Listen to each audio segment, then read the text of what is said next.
ప్రకాశం జిల్లా మార్కాపురం కోర్టు సంచలన తీర్పిచ్చింది. ఓ హత్య కేసులో 12 మందికి జీవిత ఖైదు విధించింది.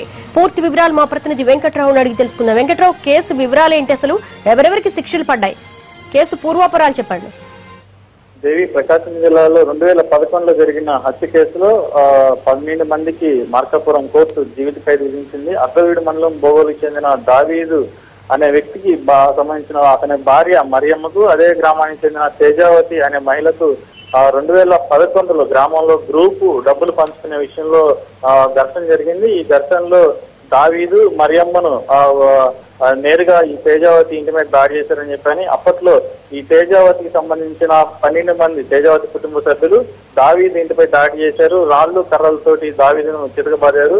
తీవ్ర గాయాల పాలైన దావీదు హాస్పిటల్లో చికిత్స పొందుతూ 28/2/2011లో చనిపోయాడు. ఈ నేపథ్యంలో కేసు నమోదు చేసిన పోలీసులు దర్యాప్తు చేపట్టారు. ఈ నేపథ్యంలో తేజావతితో పాటు తేజావతి బంధువుల్ని 12 మందిని అరెస్ట్ చేశారు. ఆ కోర్టు పూర్వాపరాలు పరిశీలించిన మార్కాపురం కోర్టు తేజావతితో పాటు మరో 12 మందికి జీవిత ఖైదు విధిస్తూ సంచలనాత్మక తీర్పు చెప్పింది.